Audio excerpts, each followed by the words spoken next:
नहीं, छावा मूवी से जुड़ा हुआ कोई भी हमारे एफआईआर में कंटेंट नहीं है। हमारा जो भी एफआईआर में कंटेंट है, पहला एफआईआर में कंटेंट है कि जो उस दिन प्रोटेस्ट हुआ, प्रोटेस्ट वाले वीडियो को जो कट करके जो वायरल किया गया और उसके बाद से जो वायलेंस हुआ, वो पहला हमारे इसमें है। और दूसरे में है जो वायलेंस हुआ, वायलेंस वाले वीडियो को स्प्रेड करके फर्दर वायलेंस हुआ, वो सेकंड वाले में है। तीसरे में है जो ऑफेंसिव कमेंट्स वगैरह किए गए इससे जुड़े हुए। चौथे में है जो वायलेंस को ग्लोरीफाई किया गया और फर्दर वायलेंस करने के लिए अपील किया गया। ऐसे प्रकार के 4 हमारे इसमें उस पार्टी के अध्यक्ष और कार्यकर्ता ये कह रहे हैं कि फहीम सही था और उसको जानबूझकर अरेस्ट किया गया है, तो क्या उनके पार्टी के अलग अलग नेता कार्यकर्ता जो भी उससे जुड़े लोग थे, उन सबको भी इन्वेस्टिगेशन या उनसे जुड़े जो अकाउंट्स हैं उन सबको वेरीफाई और देखिए, इसमें 2 प्रकार की चीजें। पहला तो ये फहीम खान जो एक्चुअल में जो वायलेंस हुआ है उसमें अरेस्ट है, और उसके बाद यहाँ पर जो है कि उसने जो कॉन्स्पिरेसी की है, जो सोशल मीडिया पे पोस्ट डाले जिसकी वजह से लोग सब उससे जुड़ गए और बाहर आ गए, तो वो हमने जो प्राइमा फेसाई दिख रहा है कि ऐसा हुआ है। अब इसमें क्या है कि वो बाकी लोगों का क्या इन्वॉल्वमेंट है और जो उसको सपोर्ट कर रहे हैं कि वो सही बोल रहे हैं, तो वो तो ऑफकोर्स उसको क्या कहते हैं डिफेंड करने वाले लोग रहेंगे ही। लेकिन यहाँ पर जो बेसिकली जो हमने मॉनिटर किया सोशल मीडिया में जो दिख रहा है, उसके हिसाब से ये समझ में आ रहा है कि मिस इन्फॉर्मेशन पहले टप्पे में फैलाई गई। मिस इन्फॉर्मेशन फैलाने के बाद कुछ उसके वायलेंस के वीडियोस निकाले गए, उससे फर्दर वायलेंस बढ़ाया गया। और चौथा जो मैंने जैसा आपको बताया कि वायलेंस को ग्लोरीफाई किया गया, और वो जो चौथा वाला है उसमें बाहर के भी, नागपुर के बाहर के भी लोग हैं जिन्होंने वायलेंस को ग्लोरीफाई किया, और एक तरीके से उन्होंने ये कोशिश की कि ये फर्दर वायलेंस हो और स्टेट के खिलाफ में लोग इस तरीके से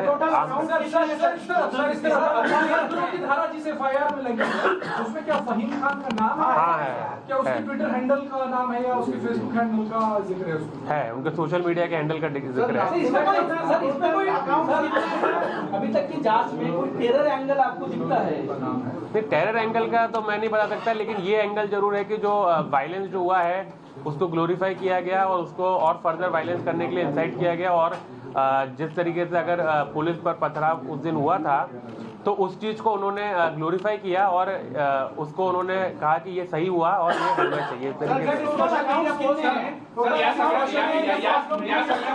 से। पोलिसांच्या विरोधात भडकवण्यात आलं असे समोर आहे का? असाही तर ते गुन्हा नंबर 30/25 तेच आहे, ज्यामध्ये त्यांनी पोलिसांच्या विरोधात जे पोलीस आणि स्टेटच्या विरोधात जे व्हायलन्स केला होता त्यांनी ग्लोरीफाय केलाय आणि नंतर ग्लोरीफाय करून ते त्यांना अपील केलंय की ते परत झाला पाहिजे। टोटल अकाउंट्स कितने हैं जिसे आपने डिलीट करने के लिए कहा है? कंटेंट्स को डिलीट करने का है। ते अराउंड 230 हाँ, तो 230 के ऊपर हैं, लेकिन अभी एफआईआर में 50 के आसपास हमने उनको। तो नागपुर में सोमवार को हिंसा हुई, जिसके बाद पुलिस लगातार एक्शन मोड में है। एक के बाद एक ताबड़तोड़ एक्शन लिया जा रहा है। 90 लोगों की गिरफ्तारी की जा चुकी है। तो वहीं दूसरी तरफ सामने आया है बांग्लादेशी कनेक्शन। जी हां, वो बांग्लादेशी कनेक्शन जिसके जरिए बांग्लादेश में बैठे कुछ यूजर्स ने माहौल को खराब करने की साजिश रची, हिंसा भड़काने का षड्यंत्र रचा।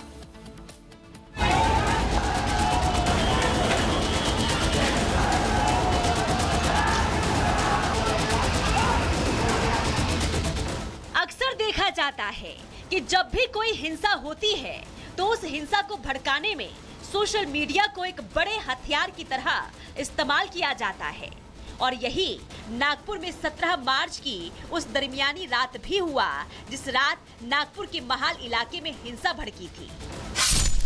अराजक तत्वों की तरफ से सोशल मीडिया में भड़काऊ पोस्ट किए गए, आपत्तिजनक पोस्ट करके लोगों को उकसाया गया, और जब भीड़ बढ़ गई तो फिर जमकर आगजनी और तोड़फोड़ की गई।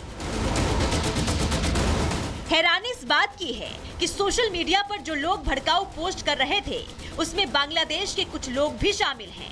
पुलिस को तो बांग्लादेश से संचालित एक ऐसा अकाउंट मिला है जिसने नागपुर में हिंसा की आग लगाने में शुद्ध देसी घी की तरह काम किया।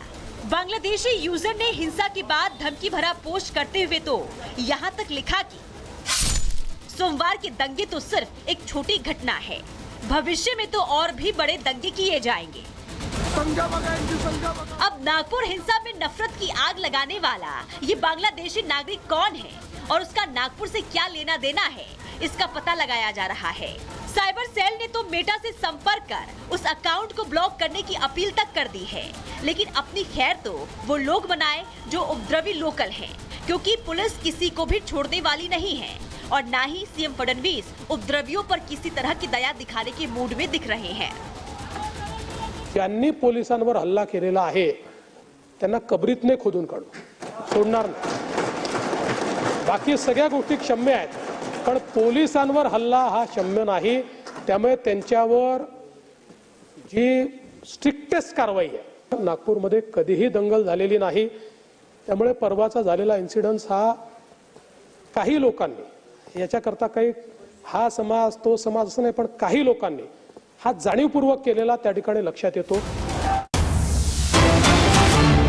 बिहार से इस वक्त बड़ी खबर है, जहां के भागलपुर में सरेआम गोलीबारी हुई है। मंत्री नित्यानंद राय के भांजे को मारी गई है गोली। गोलीबारी में एक व्यक्ति की मौत हो गई है, एक घायल हुआ है। भागलपुर के पुलिस जिला नवगछिया में ये गोलीबारी हुई है। आपसी विवाद बताई जा रही है। गोलीबारी की वजह भाई ने भाई को मारी है गोली। मामूली विवाद में भाई विश्वजीत और जयजीत के बीच फायरिंग हुई। विश्वजीत की मौत हो गई है। जयजीत का इस वक्त इलाज चल रहा है। मां भी जख्मी हुई है। भागलपुर के निजी अस्पताल में इलाज जारी है। गृह राज्य मंत्री नित्यानंद राय के भांजे की मौत हो गई है और हमारे साथ हमारे वरिष्ठ सहयोगी प्रकाश इस वक्त जुड़ चुके हैं। प्रकाश, बताइए किस तरह से आपसी विवाद रहा और क्या जानकारी? मर गया। देखिए, ये विवाद जो है गृह मंत्री नित्यानंद राय के वीरेंद्र जी के दो भांजों के बीच में लड़ाई हुई। भागलपुर में शुरुआत हुई पानी को लेकर और उसके बाद इतनी कहासुनी पहुंच गई कि दोनों के बीच में गोलीबारी हुई। एक जख्मी हुआ, उसके बाद एक की मौत हो गई है। एक भाई जख्मी है, उसमें मां बीच बचाव करने आती हैं और वो भी जख्मी हो गई हैं। तो इस तरह की घटना हुई है और जो सुनने में आ रहा है कि गृह मंत्री नित्यानंद राय के भांजे हैं दोनों का आपसी रंजिश चल रहा था। बहुत दिनों से एक ही घर में रहते हैं। हमारे साथ मौजूद हैं भाई वीरेंद्र, जो कि आरजेडी के विधायक हैं। इस तरीके की घटना हुई है, बड़ा दुखद है, एक की मौत भी हो गई है। भाई वीरेंद्र, जो भी हुआ है बहुत गलत हुआ है। हम उस परिवार के प्रति संवेदना व्यक्त करते हैं, दुख प्रकट करते हैं और उस परिवार को दुख सहने की शक्ति भगवान प्रदान करे। लेकिन ये बिहार है, बिहार में कानून का राज खत्म हो गया है और मुख्यमंत्री का इकबाल साफ तौर पर खराब हो गया है। और आज कई ऐसे सवाल थे जिस पर माननीय मुख्यमंत्री खड़ा होकर मोबाइल वाले मामले पर बोल रहे थे, तो मैंने कहा कि माननीय मुख्यमंत्री जी दवा खाकर आए हैं कि नहीं खाकर आए हैं। तो ये सदन सुना है, भले पर क्या मोबाइल कहा कि मोबाइल को इजाज़त मत दीजिए, मोबाइल रख के लोग, हम लोग विद्यार्थी हैं क्या? लोकतंत्र मंदिर के सदस्य हैं और बिहार के जो कानून बनता है उसमें हम लोग का भूमिका रहती है। जितना आपकी भूमिका है उससे कम हमारी भूमिका नहीं है। मतलब मोबाइल सदन में लेके, हाँ, उनके दल के ही लोग मोबाइल पर निवेदन पढ़ते हैं, ये क्या कहते हैं, शून्यकाल पढ़ते हैं और ये सारा कुछ पता नहीं। मोबाइल कहे कि पहले हम देखते थे, अब नहीं देखते हैं। अब देखिएगा कि आपको समय कहाँ मिलता है? 10 को छेके हुए रहता है सप्लायर सब, तो सप्लायर्स के बीच में रहिएगा तो आपको मोबाइल देखने देगा?